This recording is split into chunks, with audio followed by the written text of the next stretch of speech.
నమస్కారం ఘంటారావానికి స్వాగతం. ముందుగా ప్రధానాంశాలు. కృష్ణా జిల్లా విజయవాడలో గాలివాన బీభత్సం. చోడవరంలో తడిసి ముద్దైన వరి మొక్కజొన్న పంటలు.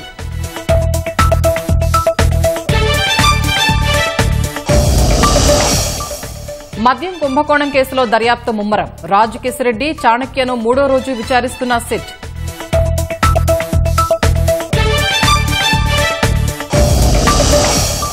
కర్నూలు జిల్లా శంకరబండలో తాగునీటి సమస్య. బోర్లలో నీరు రావడం లేదంటూ మహిళల ఆవేదన.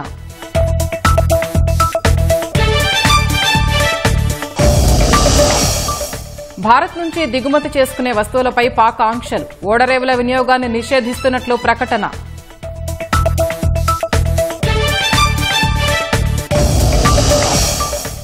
జార్ఖండ్లోని జంషెడ్పూర్ ప్రభుత్వాసుపత్రిలో కూలిన కారిడార్. శిథిలాల కింద పడి 2 మృతి, మరొకరికి తీవ్ర గాయాలు.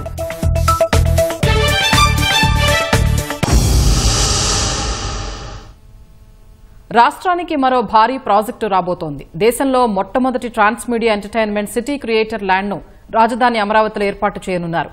ఈ మేరకు రాష్ట్ర ప్రభుత్వం క్రియేటివ్ ల్యాండ్ ఆసియాతో ఒప్పందం కుదుర్చుకుంది. క్రియేటివ్ ల్యాండ్ ఆసియాతో చారిత్రాత్మక అవగాహన ఒప్పందం కుదుర్చుకున్నట్లు సీఎం చంద్రబాబు సామాజిక మాధ్యమం ఎక్స్ వేదికగా పోస్ట్ చేశారు. 25,000 ఉద్యోగాలను సృష్టించే లక్ష్యంతో ప్రాజెక్టు రూపొందిందని వివరించారు.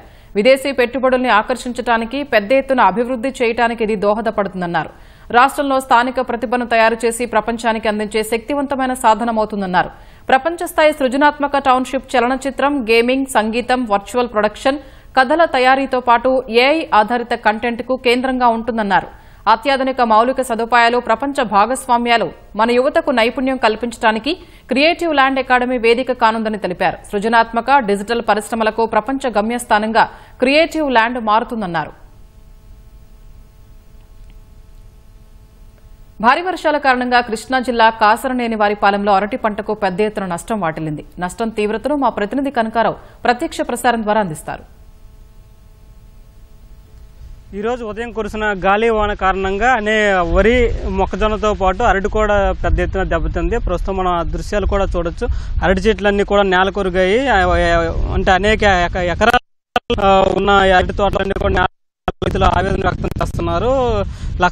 లక్షలాది రూపాయలు ఖర్చు చేసి అరటి పంట వేసామని చెప్పేసి ఇప్పుడు అంతా నేల కొరగడంతో తాము తీవ్రంగా నష్టపోయామని చెప్పేసి ఆవేదన వ్యక్తం చేస్తున్నారు.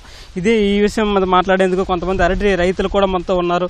వారిని తెలుసుకుందాం. ప్రధానంగా ఈరోజు ఉదయం కురిసిన వర్షం కారణంగా ఇదంతా దెబ్బతింది మీ పంట, ఏమంటారు? నా పేరు గన్నే సతీష్ అండి. ఇవాళ కురిసిన గాలి వానకి నేను 3 ఎకరాలన్నర చక్కెరకేళి తోట వేసాను. దాంట్లో ఒక 1000 మొక్కలు పడిపోయినాయండి. ఈ సంవత్సరం ఇప్పటికి మేము పెట్టిన పెట్టుబడి మొత్తం 7 లక్షలు పెట్టామండి. దాంట్లో నాకు 4 లక్షలు కూడా రాలా, ఇంకా 3 లక్షలు లాసేయండి ఇప్పుడు. ప్లస్ ఈ సంవత్సరం దీనికి ముందు వరద వచ్చి మొత్తం ఈ అరటి తోట లేట్ అవడానికి కారణం నీడు వచ్చిన అకాల వరదలు సెప్టెంబర్లో, లేకపోతే అది ఏప్రిల్ నాటికి అయిపోయేదండి. అప్పటి నుంచి చాలా జాగ్రత్తగా పెట్టుబడి పెట్టుకుంటూ వస్తే ఈరోజు ఈ అకాల వర్షాలకి గాలికి మొత్తం పడిపోయింది. ప్లస్ 16 ఎకరాల మొక్కజొన్న ఉంది, అది మొత్తం పడిపోయిందండి. అది ఇది కూడా అరటి తోట మొత్తం పడిపోయిందండి. పెద్ద తోటవరం, కాసరనేనివారిపాలెం ఉన్నాయండి. అరటి తోట మొత్తం మొదలతో లేచి పడిపోయినాయండి. ఎకరానికి 1 లక్ష పెట్టుబడి అయింది. ఒక్కొక్క గెల చక్కెరకేళి అయితే 500 కొంటున్నారు. కర్పూర అయితే 450, 400 కానించి 400, 500 దాకా కొంటున్నారు. మరి గెల వచ్చే టయానికి పడిపోయినాయండి. రైతుకు ఇప్పుడు 1000 ఎకరానికి ఇట్టేస్తాం కదండి. 1000 నాళ్ళు అయినా 4 లక్షలు కదండి. 4 లక్షలు లాసేకండి. చక్కెరకేళి అయితే 5 లక్షలు లాసు. అట్లా రైతు ఇంకేం కోరుకుంటారండి. వాళ్ళు మొన్న కూడా మునిగిపోయినప్పుడు 17 ఏళ్ళు ఇచ్చారు. వాళ్ళు ఏమో సరిపోతాయండి రైతుకి. ఇది అరటి సాగు చేస్తున్న రైతులు చెబుతుంది. లక్షలాది రూపాయలు ఖర్చు పెట్టి తమ పంట వేస్తే ఇప్పుడు వచ్చిన గాలి వాన కారణంగా పూర్తిగా నేల కొరగాయని చెబుతున్నారు. మనం కూడా ఆ దృశ్యాలు కూడా చూడొచ్చు. మొత్తం ముదులతో పాటు పడిపోయిన పరిస్థితి మనకు కనిపిస్తుంది. పంట చేతికొచ్చే టైం ఇదంతా. కూడా అరటి గెలలు కూడా కాసే టైం ఇదంతా కూడా పూర్తిగా నాశనం అయిపోయిన పరిస్థితి. అంటే అరటికి ఈ ఏడాది మంచి ధర పలుకుతుంది. ఈ తరుణంలో వాటిల్డంతో రైతులైతే ఆవేదన వ్యక్తం చేస్తున్నారు. ఈ అకాల వర్షాలు అంటే ఇప్పుడు మే నెలలో పెద్ద ఎత్తున ఎండలో ఉండే టైంలో అసలు ఉదయం గాలి వాన కారణంగా అనేక మంది రైతులైతే తీవ్రంగా నష్టపోయారు. ప్రధానంగా వరి, మొక్కజొన్న, అరటి సాగు చేస్తున్న రైతులు ప్రధానంగా పోయారు. అదేవిధంగా మామిడి తోటల్లో కూడా పెద్ద ఎత్తున మామిడికాయలు కూడా నేలరాలిన పరిస్థితి ఏర్పడింది. రైతులైతే మొత్తం ఈ అకాల వర్షానికి తీవ్రంగా నష్టపోయిన పరిస్థితి కనిపిస్తుంది. ప్రస్తుతం మనం కూడా చూడవచ్చు. ఈ నష్టం వల్ల మాత్రం రైతులైతే ఆవేదన వ్యక్తం చేస్తున్న పరిస్థితి కనిపిస్తుంది. కెమెరామెన్ ఎంఎస్ఎన్తో కనకారావు, ఈటీవీ న్యూస్, విజయవాడ నుంచి. రైట్, ధన్యవాదాలు కనకారావు. రాష్ట్ర వ్యాప్తంగా పలు జిల్లాల్లో ఉరుములు, మెరుపులతో కూడిన భారీ వర్షాలు కురుస్తున్నాయి. గాలివాన బీభత్సానికి పలుచోట్ల భారీ వృక్షాలు నేలకూలాయి. విద్యుత్ తీగలు తెగిపడ్డాయి. రహదారులు, లోతట్టు ప్రాంతాలు జలమయమయ్యాయి. కృష్ణా జిల్లా పెనమలూరు నియోజకవర్గంలో ఈదురుగాలులతో కూడిన భారీ వర్షం కురిసింది. కంకిపాడు ప్రధాన రహదారిపై భారీ వృక్షం నేలకూలి వాహనదారులు అవస్థలు పడ్డారు. గన్నవరంలో ఉరుములు, మెరుపులతో కూడిన వర్షం కురుస్తోంది. భారీ ఈదురుగాలులు వీచి విద్యుత్ సరఫరాకు అంతరాయం ఏర్పడింది. విజయవాడ సాంబమూర్తి రోడ్డు డీమార్ట్ సమీపంలో భారీ వృక్షం నేలకొరిగి ఫుట్పాత్పై ఉన్న చిరు వ్యాపారుల బండ్లపై పడింది. ఎవరూ లేకపోవడంతో ప్రమాదం తప్పింది.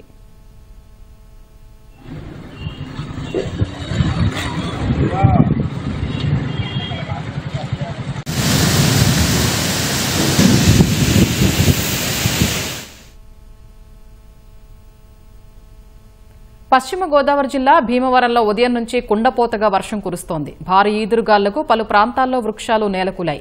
ఎడతెరిపి లేకుండా కురుస్తున్న వర్షానికి పట్టణంలోని రహదారులు జలమయమయ్యాయి. ఉండి, భీమవరం, ఆకివీడు, కాళ్ల మండలాల్లో ఆరబెట్టిన ధాన్యం రాశులు వర్షానికి తడిసి ముద్దవడంతో రైతులు ఆందోళన చెందుతున్నారు.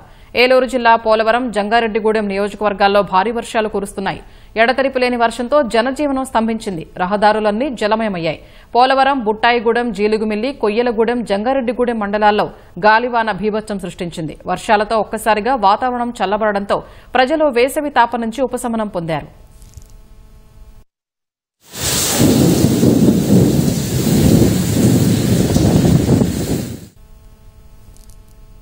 కోనసీమ జిల్లాలో ఉరుములు, మెరుపులతో భారీ వర్షం కురిసింది. అమలాపురం, అంబాజీపేట, ఐనవల్లి, మామిడి కుదురు, కొత్తపేట, పి గన్నవరం మండలాల్లో జోరు వాన కురిసింది. వర్షం కురవడంపై కొబ్బరి రైతులు ఆనందం వ్యక్తం చేస్తున్నారు. అకాల వర్షానికి ధాన్యం తడవడంతో వరి రైతులు ఆందోళన వ్యక్తం చేస్తున్నారు. కొన్ని ప్రాంతాల్లో పొలాల్లో కోత కోసి ఆరబెట్టిన ధాన్యం తడవకుండా రైతులు పట్టాలు కప్పుతున్నారు.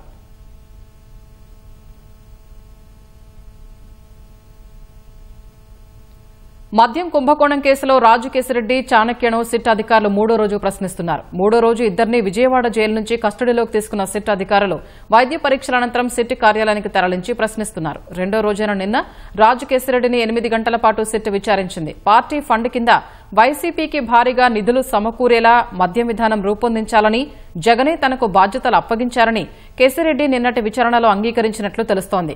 అత్యధికంగా ఆర్డర్లు దక్కించుకున్న మద్యం సరఫరా కంపెనీలు, డిస్టిలరీల నుంచి వసూలు చేసిన సొమ్మును నాటి ప్రభుత్వ పెద్దల తరఫు ప్రతినిధులకు ఎలా చేర్చారనే దానిపై మాత్రం నోరు విప్పలేదని సమాచారం. దీనిపైనే మూడో రోజున ఇవాళ సిట్ అధికారులు ప్రశ్నిస్తున్నట్లు తెలుస్తోంది. భగీరథ మహర్షి జయంతి సందర్భంగా సగర కులస్తులకు సీఎం చంద్రబాబు, మంత్రి లోకేష్ శుభాకాంక్షలు తెలిపారు. గంగను భువికి తెచ్చిన ఆ మహనీయుడిని స్మరించటం, పూజించటం మనందరి కర్తవ్యమని చంద్రబాబు ట్వీట్ చేశారు. ఏదైనా సాధించాలనే పట్టుదలకు భగీరథ ప్రయత్నం ఒక స్ఫూర్తి అని కొనియాడారు. భగీరథ మహర్షి జయంతిని అధికారికంగా నిర్వహించాలని రాష్ట ప్రభుత్వం ఆదేశాలు జారీ చేసిందని గుర్తు చేశారు. జలం ఉన్న చోటే సంస్కృతి, నాగరికతల వికాసం జరుగుతుందని మంత్రి లోకేష్ అన్నారు. ఆయన స్ఫూర్తితోనే కూటమి ప్రభుత్వం సాగునీటి రంగాన్ని ప్రాధాన్యతగా తీసుకుందని వెల్లడించారు.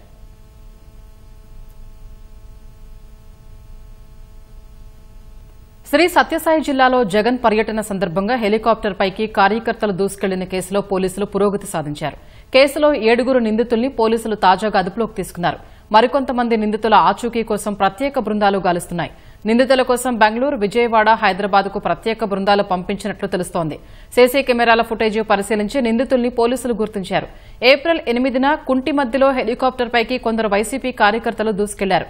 కార్యకర్తలను నియంత్రించేందుకు యత్నించిన పోలీసుల్ని తోపుదుర్తి ప్రకాష్ రెడ్డి దుర్భాషలాడారు.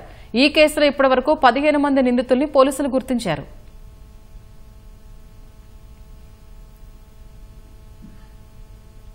ఒంగోలు బైపాస్ రహదారిపై ఈ తెల్లవారుజామున వరుసగా జరిగిన 3 ప్రమాదాల్లో 5 మృతి చెందారు. తొలుత ఓ లారీని కోడిగుడ్ల లోడుతో వెళుతున్న ఓ వ్యాను ఢీకుని బోల్తా పడింది. మరో వ్యాన్ బోల్తా పడిన గుడ్ల వ్యాన్ను వెనక నుంచి ఢీకొంది. అందులో ప్రయాణిస్తున్న ముగ్గురు అక్కడికక్కడే మృతి చెందారు. గుడ్లతో వెళ్తున్న వ్యాన్ తెలంగాణలోని భువనగిరి నుంచి నెల్లూరు జిల్లాకు వెళ్తుండగా ప్రమాదానికి గురైంది. ఈ ఘటనలో నెల్లూరు జిల్లా గుడిపాటిపాడుకు చెందిన రమణయ్య, బాబు, నాగేంద్ర అక్కడికక్కడే మృతి చెందారు. వెనక నుంచి వచ్చి ఢీకొన్న లారీలో ముగ్గురికి తీవ్ర గాయాలు కాగా వారిని ఆసుపత్రికి తరలించారు. ప్రమాదం వల్ల ఆ మార్గంలో ట్రాఫిక్ స్తంభించింది. ట్రాఫిక్ లో చిక్కుకున్న ఓ ట్రాక్టర్ వెనక్కు వెళ్లే క్రమంలో అదే మార్గంలో వస్తున్న ఓ వ్యాను ట్రాక్టర్తో పాటు మరో కారును ఢీకొంది. ఈ ప్రమాదంలో ఎలాంటి ప్రాణనష్టం వాటిల్లలేదు. ఈ రెండు ప్రమాదాలు జరిగిన కాసేపటికే సమీపంలోనే మరో ప్రమాదం జరిగింది. ట్రాఫిక్ స్తంభించిపోవడంతో ఓ లారీ వెనక ఆగి ఉన్న కారును మరో లారీ వెనక నుంచి వచ్చి ఢీకొట్టింది. దీంతో కారు ముందు నిలిచి ఉన్న లారీని ఢీకొని 2 లారీల మధ్య చిక్కుకుని నుజ్జునుజ్జైంది. కారులోని 5 ప్రయాణికులకు తీవ్ర గాయాలు కాగా వారిని ఆసుపత్రికి తరలిస్తున్న క్రమంలో 2 మృతి చెందారు. మృతులను గుంటూరు జిల్లా కాకానికి చెందిన పావని, కౌశిక్గా గుర్తించారు. వీరంతా కారులో గుంటూరు నుంచి తిరుమల వెళ్తూ ఉండగా ప్రమాదానికి గురైనట్లు తెలిసింది. ప్రకాశం జిల్లా ఎస్పీ దామోదర్ సంఘటనా స్థలాన్ని పరిశీలించారు. రోడ్డు మధ్యలో బోల్తా పడిన వ్యాను, కారును క్రేన్ల ద్వారా తొలగింపజేసి ట్రాఫిక్ ను క్రమబద్దీకరించారు. క్లియరెన్స్ ట్రాఫిక్ ఉంది ఇక్కడ దాకా. ఆ ట్రాఫిక్ ఉంటే ట్రాఫిక్లో ఎందుకులే ఈ నైట్ పూట నిద్రపోతే ఇబ్బంది వచ్చిందని బళ్ళు రావట్లని కొంచెం యూటర్న్ చేసి రైట్ సైడ్కి వచ్చి అంతలో ఇన్నోవా కారు వస్తుంది. సారా చేస్తే సారా అయిపోయారు. అని మూవ్ చేసేటప్పుడు కారుని డీసీఎం వచ్చి అతను కొట్టేసి నన్ను కొట్టాడుగా. అతనికి తగిలిందా నిద్రపోతాను తగిలినాక లేచాడు అతను రైట్ లాగేసాడుగా. ఇక నా మీదకి వచ్చడానికి భయం వేసి బండి వదిలిపెట్టి పక్కకి వెళ్ళిపోయాను. నడిచి పోయేటప్పుడు కొంచెం మోకాలు ఇంజరీ అయింది. ముందు అక్కడ మేజర్ యాక్సిడెంట్ జరిగింది కదా, దానివల్ల ట్రాఫిక్ అంతా అయిపోయింది. మేము ఇక్కడ ఆపుకున్నాం. ఈ ట్రాక్టర్ ఏదైతే ఉందో మా ముందు ఉంది. అది ఆగడం వల్ల అతను యూటర్న్ తీసుకుని వెనక్కి వెళ్ళిపోదామని చెప్పి యూటర్న్ తీసుకుంటున్నాడు. ఈ డీసీఎం అతను చూసి టెన్షన్ పడ్డాడో మరి నిద్రపోయాడో తెలియదు. వచ్చి మమ్మల్ని గుద్దాడు. మమ్మల్ని గుద్ది కంట్రోల్ అవ్వక రైట్ గుంజేసరికి ఆ ట్రాక్టర్ తగింది. అది అప్పటికే సగం యూటర్న్ తీసుకుంది. దానివల్ల మాది ముందున్న వెహికల్ తగింది. గుద్దటం వల్ల లోడ్ బండి కదా, కంట్రోల్ అవ్వక వెళ్ళి ముందు బండి తగిలింది. ముందు డ్యామేజ్ అయింది, వెనక డ్యామేజ్ అయింది వెహికల్. మమ్మల్ని లెఫ్ట్ సైడ్ కొట్టి దాన్ని రైట్ సైడ్ కొట్టింది. తగలటం అక్కడ తగిలింది. మార్నింగ్ అరౌండ్ 4:50 ఆ టైంలో ఒంగోలు ఈస్ట్ బైపాస్ ఇది అరౌండ్ టువర్డ్స్ సౌత్ వైపు 4:50కి ఒక లారీకి పంచర్ అవ్వడం వల్ల అతను సైడ్కి బండి పెట్టి పంచర్ వేసుకొని బయలుదేరే టైంలో బ్యాక్ సైడ్ నుంచి ఒక కోడిగుడ్లు క్యారీ చేస్తున్నటువంటి ఒక లారీ హిట్ చేసింది. దాంట్లో ఉన్నటువంటి 3 డ్రైవరు 2 క్లీనర్లు స్పాట్లో చనిపోయారు. అది జరిగినాక అది వెనక నుంచి మళ్ళీ ఇంకొక హార్వెస్టర్ తీసుకెళ్తున్నటువంటి ఒక ట్రక్ అది కూడా హిట్ చేసింది. దాంట్లో కూడా ఒక 4 ఉన్నారు. సో దాంట్లో ఒక అతనికి బాగా ఇంజురీస్ అయ్యాయి, లెగ్ ఫ్రాక్చర్ అవ్వటం. మిగతా 3ని జీజీహెచ్కి షిఫ్ట్ చేసాం. ఆ తర్వాత దాదాపు ఒక 1/2 కిలోమీటర్ దూరం ఇది ట్రాఫిక్ అంతా జామ్ అయింది. జామ్ అయిన తర్వాత వెనక నుంచి ఇంకొక కారు నిలబడి ఉంది. ఆ ట్రాక్టర్ కూడా ట్రాఫిక్ జామ్ అయిందని రైట్ సైడ్ డైరెక్షన్లో వాళ్ళు రిటర్న్ వెళ్దామని లోకల్ డ్రైవర్ అతను రిటర్న్ తీసుకునే టైంలో బ్యాక్ నుంచి వచ్చినట్టు లారీ హిట్ చేసింది. బట్ అక్కడ ఎవరికి ఇంజరీ జరగలేదు. తర్వాత అక్కడి నుంచి మళ్ళీ ఒక 300-400 మీటర్స్లో ఇక్కడ వరకు ట్రాఫిక్ జామ్ అయింది. ఒక లారీ వెనక 3 లైన్లు ట్రాఫిక్ జామ్ ఉంది. బ్యాక్ సైడ్ ఒక కారు నిలబడి ఉంటే ఈ వెహికల్ బ్యాక్ సైడ్ నుంచి రావటం ఆ కారుని హిట్ చేయడం జరిగింది. స్పాట్లో 2 చనిపోయారు. అలాగే ఒకరు సీరియస్గా ఉందని హాస్పిటల్కి తీసుకెళ్లారు. ఇంకా 3 ఉన్నారు. దాంట్లో వాళ్ళు గుంటూరు నుంచి టువర్డ్స్ నెల్లూరు వెళ్తున్నారు. సో వీళ్ళు 3 సంఘమిత్ర హాస్పిటల్లో ఉన్నారు. ఈ నేషనల్ హైవే అందరినీ కోఆర్డినేట్ చేసి మొత్తం రోడ్ అంతా ట్రాఫిక్ క్లియర్ చేసాం. ఆగున్నటువంటి రోడ్లలో దాదాపు ఒక క్లియర్ రోడ్ ఇది, లైటింగ్ అంతా కూడా ఉంది. మార్నింగ్ వస్తున్నటువంటి వెహికల్ని ఆగున్నటువంటి వెహికల్ని కుదరడంటే ప్యూర్లీ వీళ్ళు నిద్రపోవడం కానీ లేదంటే ఏం జరగదులే ఏం కాదులే కింద చిన్న కార్లే కదా అన్నటువంటి నెగ్లిజెన్స్తో డ్రైవ్ చేసినట్టుంది వీళ్ళు. సో ఒక 2 డ్రైవర్లు అయితే మన కస్టడీలో ఉన్నారు. ఇంకొక అతను పరారీలో ఉన్నాడు. వీళ్ళు క్యాచ్ చేయం.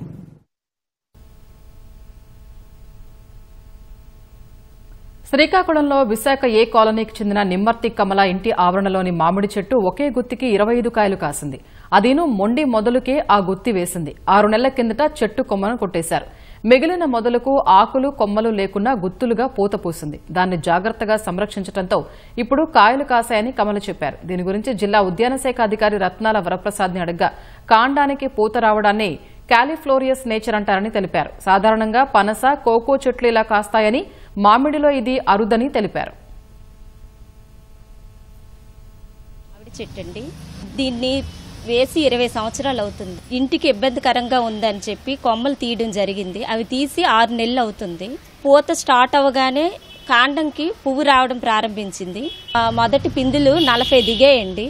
అవి అలా జాగ్రత్త చేయడం వల్ల ఇప్పుడు ప్రెజెంట్ 25 కాయలు ఉన్నాయండి. దీనికి మేము ఎటువంటి కెమికల్స్ కానీ మందులు కానీ ఏమీ వాడలేదండి. ఇది ఎప్పుడు ఇలా జరగలేదు, మాకు ఇలా రావడం మొదటిసారి. అది మా బిల్డింగ్కి అడ్డు వస్తుంది అనేసి ఒక కొమ్మ కొట్టాము.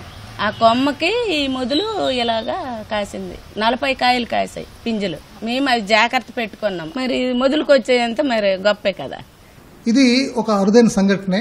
జనరల్గా ఏంటంటే ఈ విధంగా మెయిన్ కాండం మీద ఈ డైరెక్ట్గా పళ్ళు రావడం అనేది చాలా అరుదైన సంఘటన.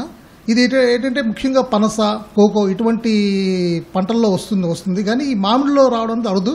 ఇటువంటి సిస్టాన్ని ఏమంటారు కాలీఫ్లవరస్ నేచర్ అంటారు. దానికి అక్కడ ఒకేసారి అన్నీను దానికి రావాల్సిన ఆహార పదార్థం మొత్తం దానికే వెళ్ళడం వల్ల అవి మొత్తం ఆ ఇన్ఫ్లోరసెన్స్ అంతా కూడా ఏదైతే 30 నుంచి 40 సుమారు ఒక్కో దగ్గర 100 వరకు కూడా ఉండడానికి అవకాశం ఉంటుంది. అందులో ఒక 50 వరకు ఇక్కడ వచ్చాయి. చివరిగా మనకు ఒక 25 నుంచి 30 కాయలు మనకు మిగలడం జరిగిందండి. ఆక్రమణలు, చట్టపరమైన వివాదాలు, సరైన నిర్వహణ లేకపోవడం వంటి సమస్యలతో సతమతమవుతున్న వక్ఫ్ ఆస్తులకు వక్ఫ్ సవరణ చట్టంతో ఎంతో మేలు చేకూరనుంది. వక్ఫ్ ఆస్తుల్లో అవినీతి తగ్గడంతో పాటు పారదర్శకత తీసుకురానుంది. వక్ఫ్ బోర్డులో మహిళలు, పేద ముస్లిం వర్గాలకు చెందిన సభ్యుల చేరికతో లబ్దిదారులందరికీ సమన్యాయం జరగనుంది. వివాదాల్లో ఉన్న వక్ఫ్ ఆస్తులకు సంబంధించిన కేసుల్లో వేగవంతమైన విచారణకు వక్ఫ్ సవరణ చట్టం దోహదపడనుంది. వక్ఫ్ ఆస్తుల సక్రమ వినియోగం ద్వారా పేద ముస్లిం వర్గాల చదువులకు, వైద్యానికి ఉపయోగపడనున్నాయి. India has over 8.72 lakh Waqf properties dedicated to religious and charitable causes. However, mismanagement, encroachments, and legal disputes have prevented these assets from fully benefiting the Muslim community. The Waqf Amendment Bill, 2024, known as the Umeed Bill, aims to transform the management of Waqf properties, turning them into a powerful tool for the upliftment of Muslims in India. A key feature of the bill is the creation of a centralized digital registry for all Waqf properties. This system promotes transparency, reduces corruption risks, and ensures proper documentation, safeguarding community assets, particularly in rural areas. The bill mandates that Waqf boards include representatives from diverse backgrounds, such as women, backward classes, and various Muslim sects like Bohras and Shias. This inclusive approach ensures that resource allocation addresses the needs of the entire community, including marginalized groups like Pasmanda Muslims, who constitute a significant portion of the population. Encroachments have long plagued Waqf properties, with over 58,000 cases currently under dispute. The bill tackles this issue by establishing a robust legal framework, appointing senior officials to oversee dispute resolution, and allowing appeals to high courts for faster adjudication. This ensures fair and informed decisions, protecting vital community assets such as mosques, schools, and graveyards from unlawful occupation.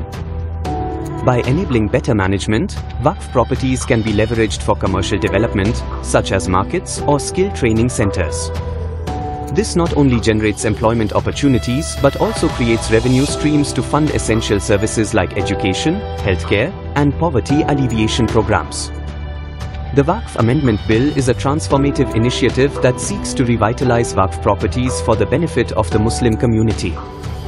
Through enhanced transparency, inclusive representation, strengthened legal protections, and economic empowerment, it lays the foundation for a more prosperous and equitable future.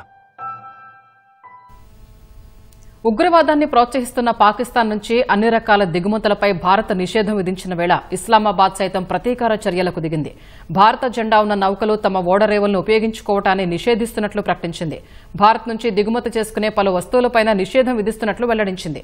కాగా పాకిస్తాన్ ఓడరేవులకు వచ్చేందుకు అనుమతులు సహా ప్రత్యక్ష, పరోక్ష దిగుమతులను ఇప్పటికే భారత్ నిలిపివేసింది. ఈ చర్య భారత ఎగుమతులపై ఆధారపడుతున్న పాక్ పరిశ్రమలపై తీవ్ర ప్రభావం చూపనుంది. ఈ క్రమంలో రేషన్తో పాటు మందులు నిల్వ చేసుకోవాలని ఇప్పటికే పాక్ తమ పౌరులకు సూచించింది. పాకిస్తానీ మహిళను పెళ్లాడిన విషయాన్ని రహస్యంగా ఉంచి వీసా గడువు ముగిసినా ఆమెను ఇక్కడే ఉండనిచ్చాడన్న కారణాలతో సీఆర్పీఎఫ్ జవాన్ను ఉద్యోగం నుంచి తొలగించింది. పహల్గాం ఉగ్రదాడితో భారత్ పాక్ మధ్య ఉద్రిక్త వాతావరణం నెలకొన్న వేళ ఈ ఘటన జరిగింది.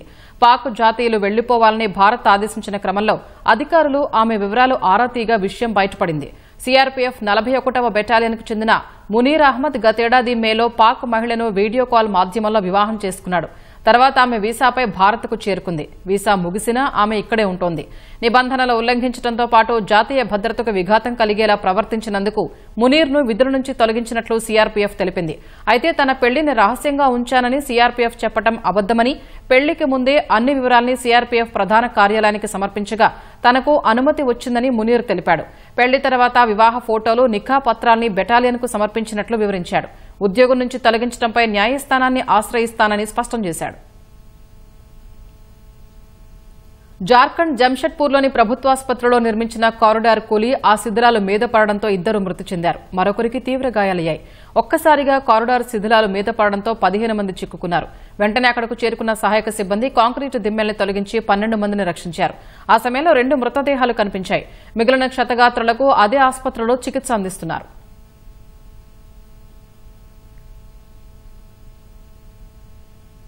అమెరికా కాలిఫోర్నియాలో ఓ చిన్న విమానం కూలిపోయింది. సిమీ వ్యాలీలో జరిగిన ఈ దుర్ఘటనలో విమానంలోని ఒకరు మృతి చెందారు. అతడు పైలటా లేదా వేరొకరా అనే వివరాలు తెలియాల్సి ఉంది. నివాస ప్రాంతాలపై విమానం కూలడం వల్ల 2 ఇళ్లు దెబ్బతిన్నాయి. వెంటనే అక్కడకు చేరుకున్న అగ్నిమాపక సిబ్బంది సహాయక చర్యలు చేపట్టారు. అదృష్టవశాత్తు ఆ 2 ఇళ్లలోని నివాసితులకు ఎలాంటి గాయాలు కాలేదు.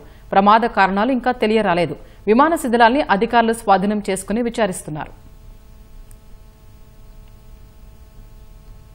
6 నెలల కఠిన వాతావరణ పరిస్థితుల తర్వాత ఉత్తరాఖండ్లోని బద్రీనాథుడి ఆలయ ద్వారాలు ఇవాళ తెరుచుకున్నాయి. ఉదయం 6 గంటలకు భక్తుల జయ ధ్వానాలు, అర్చకుల వేద మంత్రోచ్చరణల మధ్య మత పెద్దల సమక్షంలో బద్రీనాథ్ ఆలయ ప్రధాన ద్వారాల్ని అధికారులు తెరిచారు. ఆ సమయంలో భారత సైన్యం ప్రత్యేక సంగీతాన్ని ఆలపించింది. అంతకుముందు 15 టన్నుల రకరకాల అందమైన పుష్పాలతో ఆలయాన్ని ముస్తాబు చేశారు. బద్రీనాథుడి దర్శనం కోసం ఉత్తరాఖండ్ సీఎం పుష్కర్ సింగ్తో సహా పలువురు ప్రముఖులు వచ్చారు. దేశం నలుమూలలతో పాటు నేపాల్ నుంచి వచ్చిన వందలాది మంది భక్తులు బద్రీనాథుడిని దర్శించుకున్నారు. బద్రీనాథ్ ద్వారాలు తెరవడంతో చార్ధామ్ యాత్ర పూర్తిగా ప్రారంభమైంది.